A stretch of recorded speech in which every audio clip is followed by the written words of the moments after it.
একটি শান্ত গ্রামের মধ্য দিয়ে গাড়ি চালানোর কথা কল্পনা করুন। শুধুমাত্র একটি রক্তে ভেজা রাস্তা, ভুতুরে চোখ সহ একটি রহস্যময় মহিলার উপর হোঁচট খাওয়ার জন্য। অন্ধকার নেমে আসার সাথে সাথে মৃতদের শীতল ফিসফিস বাতাস বয়ে যায়। আপনি এইমাত্র যে দুর্ঘটনাটি দেখছেন তা বুঝতে পারলে আপনি কি করবেন? এই দুনিয়া থেকে চিরতরে বিদায় নিয়ে চলে যাবেন? ভয়ঙ্কর এনকাউন্টারের সম্পূর্ণ গল্পের জন্য সাথে থাকুন, যা আপনাকে বাস্তবতাকেই প্রশ্নবিদ্ধ করবে। এটি একটি সাধারণ সন্ধ্যা ছিল। আকাশে রক্তলাল সূর্যাস্ত ছিল, আর আমি কানাইপুরের সরু রাস্তা দিয়ে মোটরসাইকেল চালিয়ে যাচ্ছিলাম। আমি আমার বন্ধু রবির বাড়িতে যাচ্ছিলাম, যেটা ছিল গ্রামের অপর প্রান্তে। কানাইপুর বড় শহর থেকে অনেক দূরে অবস্থিত একটি ছোট গ্রাম। গ্রামের শান্তি এবং সরলতার পরিবেশ ছিল, কিন্তু অদ্ভুত কিছু অনুভব হচ্ছিল সেদিন। এক অজানা ভয় আর অস্থিরতায় বাতাসে ভাসছিল। গ্রামের প্রধান সড়কে পৌঁছতেই হঠাৎ একটি ভয়ঙ্কর দৃশ্য দেখতে পেলাম। রাস্তার মাঝখানে একটা পুরানো ভাঙ্গা বাস দাঁড়িয়ে আছে, তার পাশে রক্ত ছড়িয়ে পড়ছে। রাস্তার ধারে একটি গাড়ি উল্টে শুয়ে আছে, আর তার নিচে থেকে কারো হাত বেরিয়ে আসছে। এই দৃশ্য এতই ভয়ানক ছিল যে আমার শরীরে শীতল ধারা বয়ে গেল। আমার হৃৎপিণ্ড দ্রুত স্পন্দিত হতে থাকে, আমার হাত পা কাঁপতে থাকে। আমি আমার মোটরসাইকেল কার্বে থামিয়ে দুর্ঘটনার কাছে গেলাম। চারদিকে নিস্তব্ধতা। মাত্র কয়েক মুহূর্ত আগে ভয়ানক চিৎকার হতো, কিন্তু এখন সবকিছু নিস্তব্ধ, যেন মৃত্যু তার আঁকড়ে ধরেছে। রাস্তার কয়েকজন লোক ছিল, কিন্তু তারা সবাই একে অপরের দিকে তাকিয়েছিল, যেন তারা কি করবে বুঝতে পারছে না। আমিও বিভ্রান্ত ছিলাম। আমার কি পুলিশ ডাকতে হবে? আমি সাহায্যের জন্য চিৎকার করা উচিত, কিন্তু আমার ঠোঁট সেকা হয়ে গেল, গলায় গলায় আটকে গেল। এমন সময় আমার চোখে পড়ল রাস্তার ধারে বসে থাকা এক মহিলার দিকে। তার শাড়ি রক্তে রঞ্জিত এবং তার চোখে অদ্ভুত এক ঝলক। তাকে নার্ভাস দেখাচ্ছিল, কিন্তু তার মুখে একটি অকথ্য গল্পও ছিল। আমি তার কাছে গিয়ে জিজ্ঞেস করলাম, তুমি ঠিক আছো? এখানে কি হয়েছে?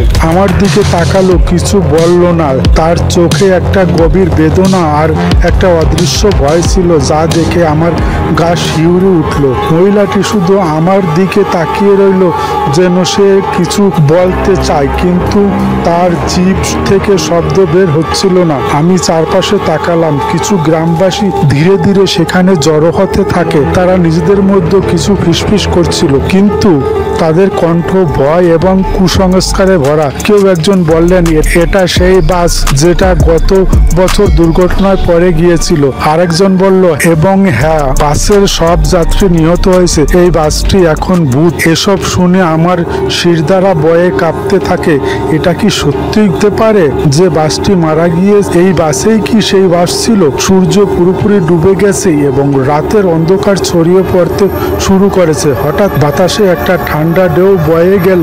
চারদিক কুয়াশা ছড়িয়ে পড়ল। সেই কুয়াশার মধ্যে এমন কিছু ছিল যা স্বাভাবিক ছিল না। মনে হচ্ছিল যেন কোনো অদৃশ্য শক্তি আমাদের সবার উপর আধিপত্য বিস্তার করেছে।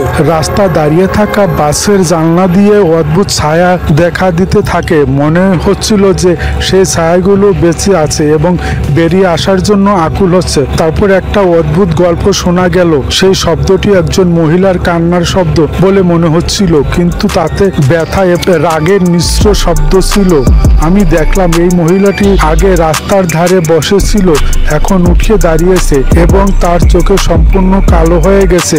তিনি আমার কাছে এসে বললেন, এই বাস কখনোই আমাদের ছেড়ে যেতে পারবে না। এটি সর্বদা এখানে থাকবে, কারণ এটি আমাদের আত্মার বাড়ি। তার কথা শুনে আমি স্তব্ধ হয়ে গেলাম। এটা কি সত্যি হতে পারে? এই মহিলাও কি সেই আত্মাদের একজন ছিল যারা এই বাসে আবদ্ধ ছিল? একজন গ্রামবাসী আমার কাছে এসে মৃদুস্বরে বলল, এই বাসটি সাধারণ বাস নয়।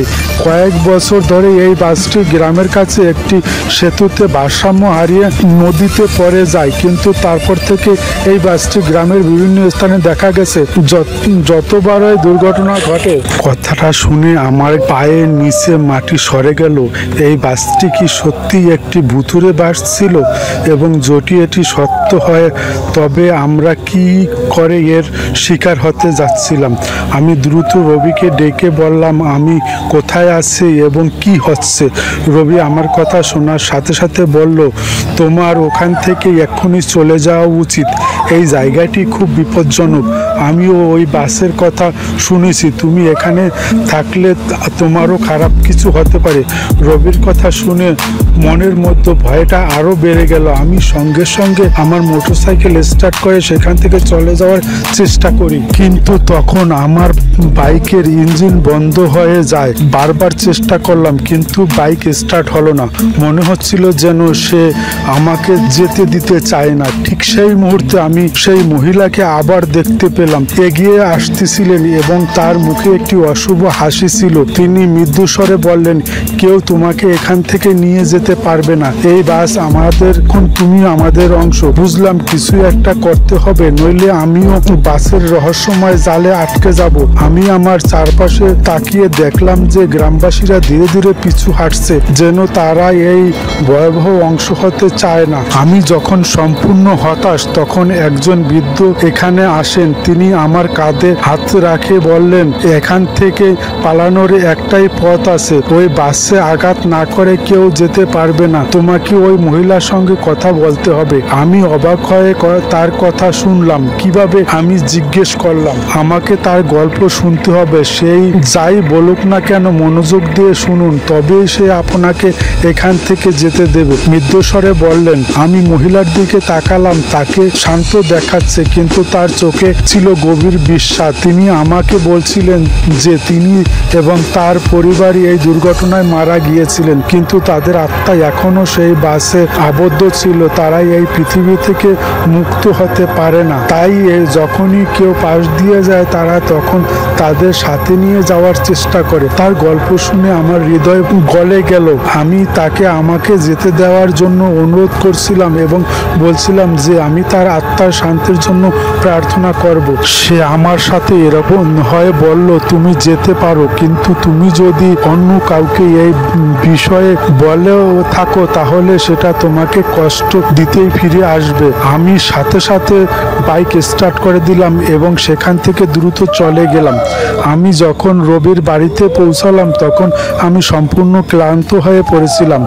আমি তাকে পুরো ঘটনা খুলে বললাম, কিন্তু তার মুখে অবিশ্বাস। তিনি বলছিলেন যে আমি হয়তো আমার মন হারিয়ে ফেলছিলাম এবং আমি একটি খারাপ স্বপ্নকে বাস্তব হিসেবে গ্রহণ, কিন্তু আমি জানতাম যে এটা স্বপ্ন নাই। সেই বাস, সেই মহিলা, সেই ভয়ঙ্কর দুর্ঘটনা সবই ছিল বাস্তব। এবং আজও যখন পথ দিয়ে যাচ্ছিলাম তখন আমি ভাবি সেই বাসটি আবার আমাকে ফিরে আসবে কিনা। কানাইপুরে সেই রাতটি ছিল একটি সাধারণ যাত্রার সূচনা, যা আমার জন্য একটি ভয়ঙ্কর অভিজ্ঞতায় পরিণত হয়েছিল। সেই ভয়ঙ্কর দৃশ্য আমাকে ভিতরে নিয়ে গেল। আজও সেই ভয়ঙ্কর দৃশ্যের কথা আমার মনে পড়ে।